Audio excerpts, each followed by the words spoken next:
Hello friends, आज का हमारा टॉपिक है एपिथेलियल टिश्यू, जिसको एपिथेलियम के नाम से भी जाना जाता है। तो आज हम लोग एपिथेलियल टिश्यू क्या होता है, इसके टाइप्स क्या होते हैं, शरीर की किन किन जगहों पे एपिथेलियल टिश्यू पाया जाता है, इसकी स्ट्रक्चर संरचना क्या है, इसके फंक्शन कार्य क्या है, इन सभी के बारे में बहुत डिटेल से पढ़ने वाले हैं। एकदम इजी तरीके से पढ़ने वाले हैं। तो वीडियो में शुरू से लेकर लास्ट तक बने रहिएगा। चलिए वीडियो स्टार्ट करते हैं। सबसे पहले देख लेते हैं एपिथेलियल टिश्यू होता क्या है। तो एपिथेलियल टिश्यू क्या होता है, टाइप्स ऑफ टिश्यू होता है, ऊतक का टिश्यू का ही एक प्रकार होता है। अब देख लेते हैं ये किससे बना रहता है। तो composed of tightly packed cell, कसकर पैक कोशिकाओं से ही ये मिलकर बना होता है।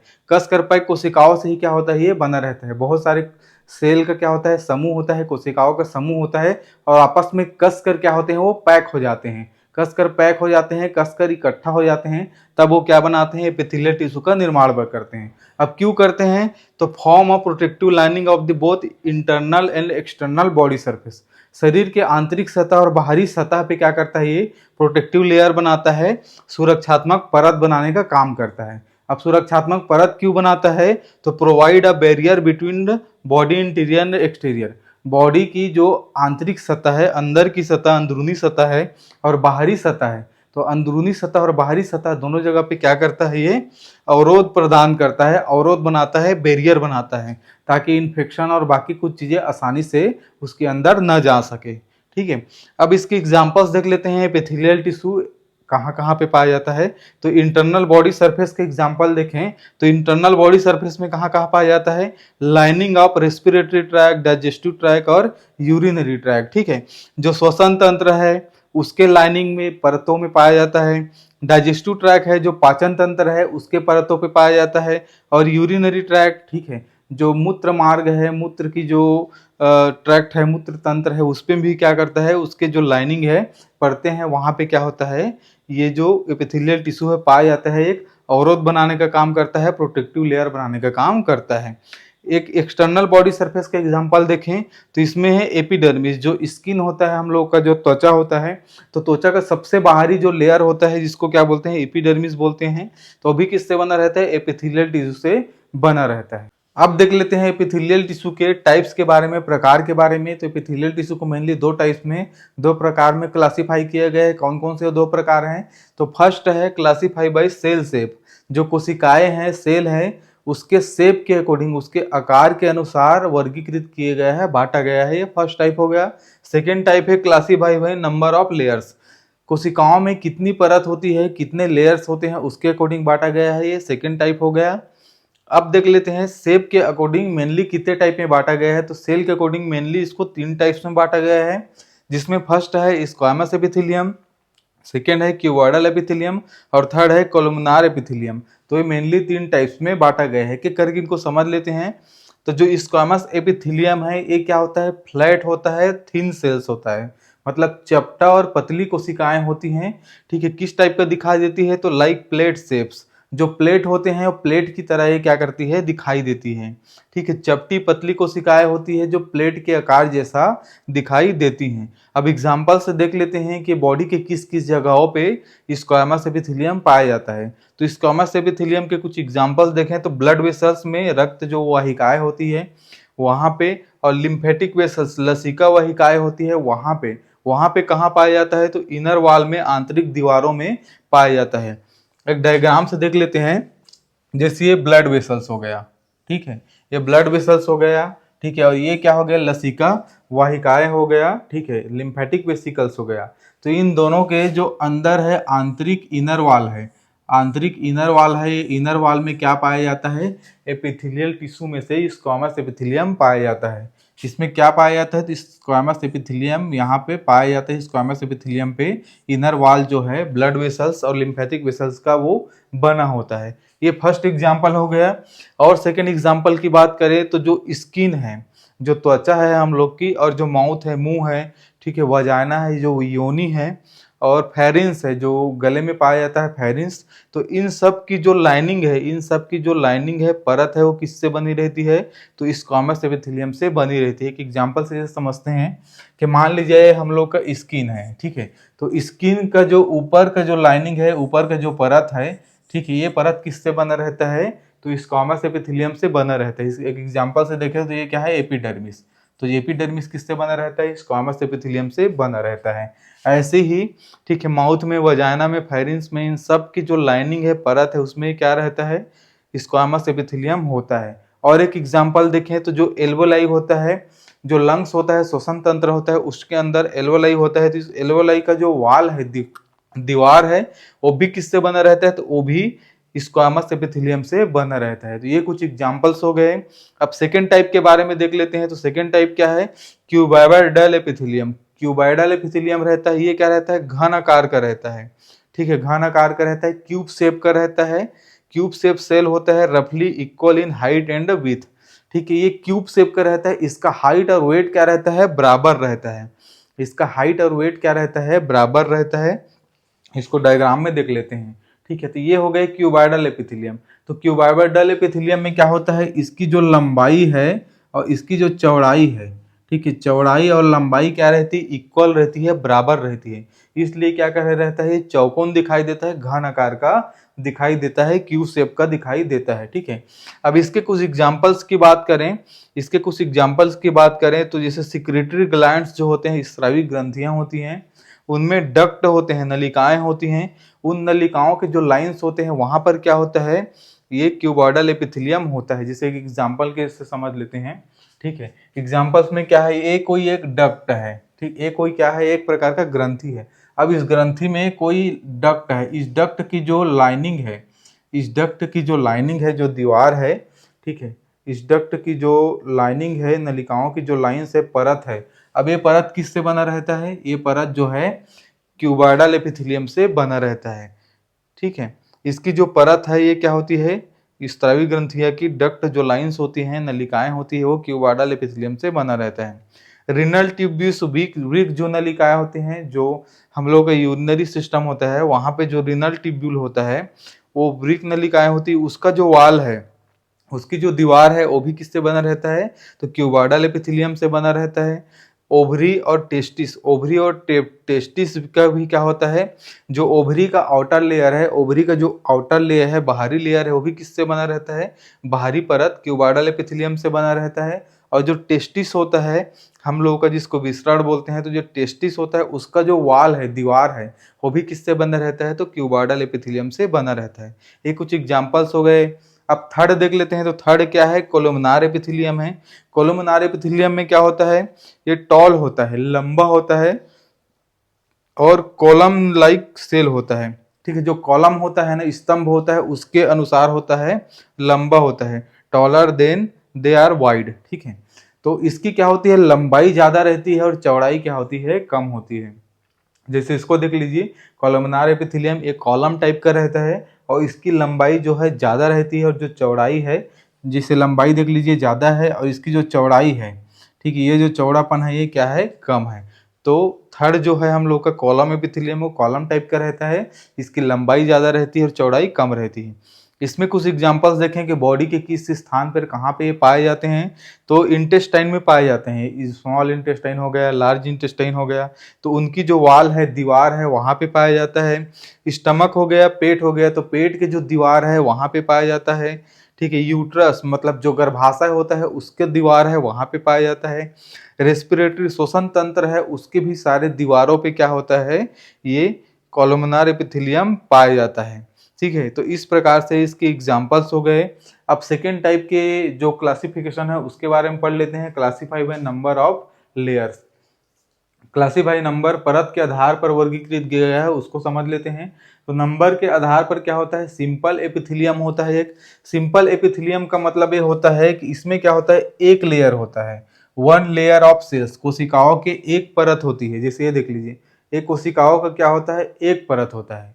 ठीक है, सेकेंड टाइप की बात करें, स्ट्रेटिफाइड एपिथेलियम, तो स्ट्रेटिफाइड एपिथेलियम में क्या होता है? मल्टीपल लेयर ऑफ सेल्स होता है, कोशिकाओं के अनेक परत होती है। जैसे इसमें देख लीजिए, एक परत, दो परत, तीन परत, तो ऐसे दो परत, तीन परत, चार परत, पांच परत, बहुत सारे परत होते हैं कोशिकाओं का, तो इसको स्ट्रेटिफाइड बोलते हैं।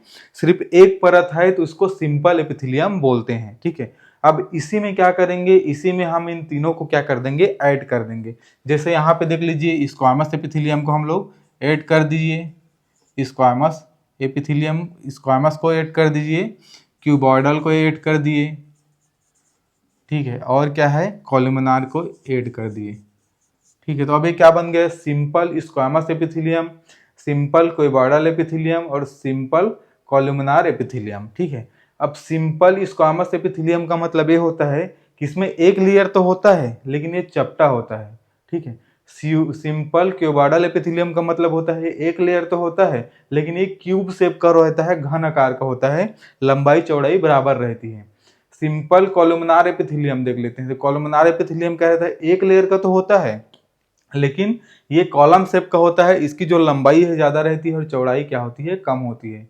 तो इस प्रकार से ये क्लासिफिकेशन में ऐड होके ये दोनों मिल के एक अलग से सेल का मतलब अलग से टिश्यू का निर्माण करते हैं, अलग नाम का निर्माण करते हैं। अब सेकंड में देखें स्ट्रेटिफाइड में, तो इसमें भी वो तीनों को ऐड कर दीजिए।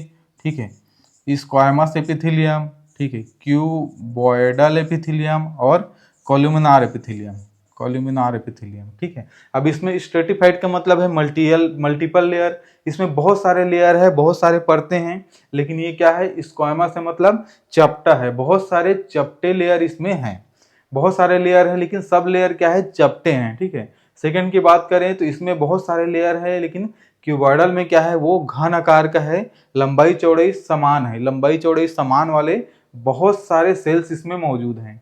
थर्ड की बात करें, ठीक है, स्ट्रेटिफाइड तो ये बहुत सारे इसमें भी लेयर हैं लेकिन ये कॉलम शेप के हैं जिसकी लंबाई ज्यादा है और चौड़ाई क्या है, कम है। तो इस प्रकार से इसका क्लासिफिकेशन बनता है।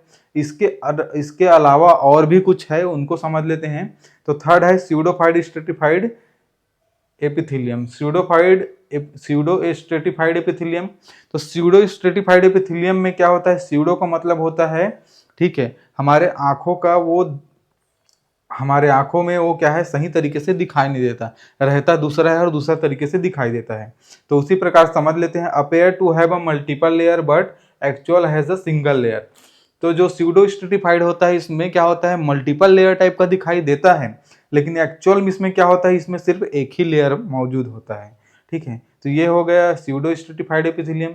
और देख लेते हैं, तो और है फोर्थ में ट्रांजिशनल एपिथेलियम। ट्रांजिशनल एपिथेलियम क्या होता है, ये एक स्पेशल टाइप का होता है, एकदम स्पेशल टाइप का होता है, बहुत विशिष्ट टाइप का होता है। अब ये एक ही जगह पे पाया जाता है, कहाँ पे, यूरिनरी ब्लैडर पे पाया जाता है। अब क्यों विशिष्ट टाइप का होता है, क्योंकि अलाउइंग फॉर स्ट्रेचिंग, ये क्या होता है, फैलने में मदद करता है, स्ट्रेचिंग इसमें मौजूद होता है। ठीक है, इसमें क्या होता है, खिंचाव मौजूद होता है, जिस कारण से जो हम लोग का मूत्राशय है, यूरिनरी ब्लैडर है, वो फैल सकता है और सिकुड़ सकता है। ठीक है, क्योंकि उसमें क्या होता है, उसमें खिंचाव की अनुमति देता है। तो ये एक स्पेशल टाइप का एपिथेलियल सेल हो गया, एपिथेलियल टिश्यू हो गया स्पेशल टाइप का। ठीक है, फोर्थ की बात करें तो ग्रैन्युलर एपिथेलियल क्या होता है, ये भी स्पेशल टाइप का होता है। और ये क्या बनाता है, ये ग्रैन्युलर एपिथेलियम ही जो ग्लैंड्स होते हैं, जो ग्रंथियां होती है, उनका निर्माण करता है। ठीक है, ये भी एक स्पेशल टाइप का हो गया। तो जितने भी ग्रंथियां बनी हैं, किससे बनी हैं, तो ग्रैन्युलर एपिथेलियम से बनी हुई हैं। सिक्स देख देते हैं लास्ट, तो सिलिएटेड एपिथेलियम। सिलिएटेड एपिथेलियम क्या होता है, ये हेयर लाइक होता है, बाल के जैसे होता है। अभी कहाँ कहाँ पे पाया जाता है, तो ये रेस्पिरेटरी ट्रैक में और रिप्रोडक्टिव ट्रैक में पाया जाता है। जो जनन तंत्र है और जो श्वसन तंत्र है, इन दोनों जगह पे पाया जाता है। कहाँ पे पाया जाता है, तो उनकी सतहों पे, सरफेस पे पाया जाता है। ठीक है, तो ये रहा एपिथेलियम के क्लासिफिकेशन टाइप्स के बारे में। अब नेक्स्ट देखेंगे इसके स्ट्रक्चर एंड फंक्शन के बारे में। अब देख लेते हैं एपिथेलियल टिश्यू के स्ट्रक्चर के बारे में, संरचना के बारे में। तो एपिथेलियल टिश्यू का जो फर्स्ट और मेन स्ट्रक्चर होता है, वो होता है सेल्स। जो कोशिकाएं होती हैं, इसका मेन स्ट्रक्चर होता है कैसे, तो consist of cell tightly packed together. जो कोशिकाएं होती है वो क्या होती है, एक दूसरे से कस कर जुड़ी होती है, एक दूसरे से कस कर टाइटली पैक्ड होती है और क्या करती है, एपिथेलियल टिश्यू का निर्माण करती है। ये इसका फर्स्ट स्ट्रक्चर हो गया। अब यही जो सेल हैं, इनकी साइज की बात करें तो ये आकार में, साइज में तीन प्रकार से बांटा गया है, तीन प्रकार का होता है। एक होता है स्क्वामस एपिथेलियम, जो क्या रहता है, चपटा रहता है। और एक होता है क्यूबॉइडल एपिथेलियम, जो घन आकार का रहता है, जिसकी लंबाई और चौड़ाई क्या रहती है, एक समान होती है। इसकी लंबाई और चौड़ाई क्या होती है, एक समान रहती है। ये क्यूबॉइडल एपिथेलियम है उसका। थर्ड देखें तो थर्ड क्या है, कॉलमनार एपिथेलियम। कॉलमनार एपिथेलियम जो ये क्या रहता है, स्तंभ आकार का रहता है। इसकी क्या है, लंबाई ज्यादा रहती है और चौड़ाई क्या रहती है, कम रहती है। तो ये स्तंभ आकार का रहता है और ये रहता है थोड़ा चपटा टाइप का। ठीक है। तो ये 3 प्रकार का इसका साइज जो है, सेल जो है ये 3 प्रकार के होते हैं साइज में, ठीक है। एक तो चपटा होता है, एक क्या रहता है चौकोना रहता है, और एक क्या रहता है लंबू रहता है, ठीक है। इसके साइज के अनुसार हो गया। अब देखते हैं यही सेल्स को लेयर के अनुसार देख लेते हैं। तो ये जो सेल्स है लेयर के अनुसार कैसे रहते हैं, तो सिंपल रहते हैं और स्ट्रेटिफाइड रहते हैं। सिंपल का मतलब होता है सिंगल लेयर, इसमें एक परत होता है। इसमें क्या होता है, सिर्फ एक परत होता है। सिंगल लेयर मतलब जो सेल्स हैं उसके सिर्फ एक परत होंगे। सेकंड देखें स्ट्रेटिफाइड, स्ट्रेटिफाइड क्या रहता है, मल्टीपल लेयर रहता है। जो सेल्स हैं उसके बहुत सारे परत रहते हैं, बहुत सारे सेल्स के परत रहते हैं। जैसे इस टाइप का देख लीजिए, ये क्या है, सेल्स के बहुत सारे परत हैं, तो ये क्या हो गया, स्ट्रेटिफाइड हो गया। तो इस प्रकार से जो सेल है उसका लेयर भी रहता है। अब फोर्थ स्ट्रक्चर की बात करें तो फोर्थ स्ट्रक्चर है इसका बेसमेंट मेम्ब्रेन। अब बेसमेंट मेम्ब्रेन, बेसमेंट झिल्ली क्या होता है, तो epithelial tissue to connected to connective tissue by an basement membrane. अब ये जो बेसमेंट मेम्ब्रेन है, ये बेसमेंट मेम्ब्रेन ही क्या करता है, जो एपिथेलियल टिश्यू है उसको कनेक्टिव टिश्यू से क्या करता है, जोड़ता है, कनेक्ट करता है। जैसे एग्जांपल से देखें डायग्राम में, ठीक है। तो ये जो नीचे में दिखाई दे रहा है इनका, ये सब क्या है, ये बेसमेंट मेम्ब्रेन है, ठीक है। ये जो दिखाई दे रहा है आपको नीचे नीचे में क्या है, बेसमेंट मेम्ब्रेन है। अब इसी बेसमेंट मेम्ब्रेन में क्या होता है, इसी बेसमेंट मेम्ब्रेन में मान लीजिए ये क्या है, कनेक्टिव टिश्यू है। अब ये कनेक्टिव टिश्यू क्या करेगा, इसी बेसमेंट मेम्ब्रेन में क्या हो जाएगा, कनेक्ट हो जाएगा, जुड़ जाएगा। इसी बेसमेंट मेम्ब्रेन से क्या होता है, जुड़ जाएगा, ठीक है। तो ये बेसमेंट मेम्ब्रेन नीचे रहता है, ठीक है, और क्या करता है, ये जोड़ने का काम करता है कनेक्टिव टिश्यू से एपिथेलियल टिश्यू को। ये इसका फोर्थ स्ट्रक्चर हो गया। अब देखते हैं फिफ्थ स्ट्रक्चर के बारे में। तो फिफ्थ स्ट्रक्चर क्या है, ट्रू सरफेस है, सत्य सतह जिसको बोलते हैं। ट्रू सरफेस का काम क्या होता है, one surface of epithelial tissue is an contact with external environment और बॉडी फ्लूइड। शरीर का जो तरल पदार्थ होता है या एक्सटर्नल एनवायरमेंट होता है, उसमें क्या होता है, वो वहाँ पे एक सतह रहती है, उसी सतह को क्या बोलते हैं, सत्य सतह, ट्रू सरफेस बोलते हैं। जैसे एग्जांपल से देख लेते हैं, ठीक है। ये मान लीजिए सत्य सतह है, ट्रू सरफेस है, ठीक है। अब ये ट्रू सरफेस में क्या है, ये बॉडी का एक्सटर्नल पार्ट है या बॉडी के कुछ फ्लूइड है, ठीक है। तो फ्लूइड के साइड में है, इसलिए क्या हो जाएगा, ये ट्रू सरफेस हो जाएगा, ठीक है। तो ये इस प्रकार से एपिथेलियल टिश्यू का स्ट्रक्चर है। अब देख लेते हैं एपिथेलियल टिश्यू के फंक्शन के बारे में, कार्य के बारे में। तो एपिथेलियल टिश्यू का फर्स्ट फंक्शन होता है प्रोटेक्शन करने का, सुरक्षा करने का। बॉडी के आंतरिक पार्ट हो चाहे बाहरी पार्ट हो, सब जगह को क्या करता है, प्रोटेक्ट करके रखता है। एक लेयर बनाता है, सुरक्षात्मक बैरियर बनाता है, ठीक है, प्रोटेक्टिव बैरियर बनाता है, अवरोध बनाने का काम करता है। और अवरोध बना के क्या करता है, आसानी से उसमें बैक्टीरिया, वायरस और जो केमिकल सब्सटेंस है, बायोलॉजिकल सब्सटेंस है, सब क्या है, उसमें आसानी से उसको पार नहीं कर सकते। तो एपिथेलियल टिश्यू एक प्रोटेक्टिव बैरियर बना के, अवरोध बना के क्या करता है, हमारे शरीर का सुरक्षा करता है, प्रोटेक्शन करने का काम करता है।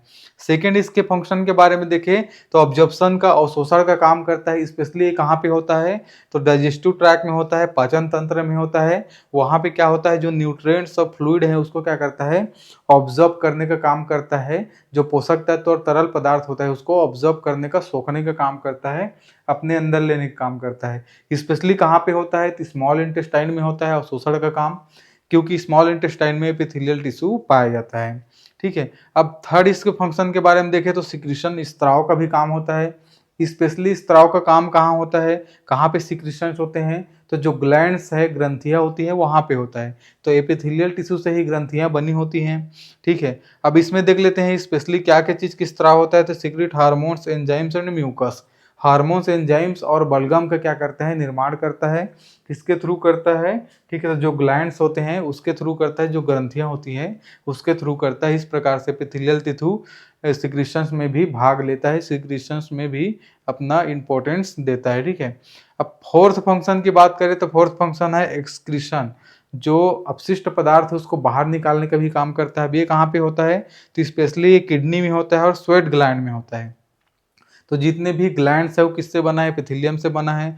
किडनी के जो लेयर्स हैं वो भी किससे बने हैं, एपिथेलियम से बने हैं। तो वहाँ पे एक्सक्रीशन में भी क्या करता है, एपिथेलियल टिश्यू मदद करता है। एपिथेलियल में भी मतलब एक्सक्रीशन में भी अपशिष्ट पदार्थों को बाहर निकालने में भी हेल्प करता है, ठीक, स्पेशली कहाँ कहाँ पे, तो वो गुर्दे में जो किडनी होता है वहाँ पे, और स्वॉट ग्लैंड में पसीने के थ्रू। ठीक है, ये रहा इसके सेक्शन। फोर्थ फंक्शन के बारे में आप देख लेते हैं। फिफ्थ फंक्शन के बारे में, पांचवा फंक्शन के बारे में, तो पांचवा फंक्शन क्या है, फिल्ट्रेशन का काम करता है, छानने का भी काम करता है। कहाँ पे करता है, तो किडनी में करता है। ठीक है, जो भी अपशिष्ट पदार्थ है उसको छान के बाहर निकाल देता है, जो पोषक तत्व है उसको अंदर रख देता है। तो इस प्रकार से क्या करता है, फिल्ट्रेशन, छानने का भी काम किडनी में होता है, क्योंकि किडनी के बहुत सारे पार्ट्स क्या है, एपिथेलियल टिश्यू से बने होते हैं। तो उसमें भी वो क्या करता है, मदद करता है, हेल्प करता है। अब सिक्स्थ इसके फंक्शन के बारे में देखें तो सेंसेशन, संवेदन का भी काम करता है। कैसे करता है, तो जो सेंसरी ऑर्गन्स रहते हैं वो क्या करते हैं, एक रोल निभाते हैं डिटेक्टिंग और ट्रांसमिटिंग सेंसरी इंफॉर्मेशन का। ठीक है, जो संवेदन वाले इंफॉर्मेशन रहते हैं, संवेदन वाले इंफॉर्मेशन रहते हैं उसको क्या करता है, डिटेक्ट करता है और ट्रांसमिट करता है। ठीक है, डिटेक्ट करता है, पहचानता है, और पहचान के क्या करता है, ट्रांसमिट करता है। कहाँ ट्रांसमिट करेगा, तो ब्रेन तक ट्रांसमिट करने का काम करता है नर्व के थ्रू। तो इसमें भी सेंसेशन में भी क्या करता है, हेल्प करता है, सेंसेशन में भी अपना रोल निभाता है एपिथेलियल टिश्यू। तो ये रहा एपिथेलियल टिश्यू के फंक्शन के बारे में, ओवरऑल एपिथेलियल टिश्यू के बारे में। अगर ये वीडियो आपको अच्छा लगा होगा तो वीडियो को लाइक कर दीजिएगा। ऐसे वीडियो और देखने के लिए चैनल को सब्सक्राइब कर दीजिएगा। Thank you so much.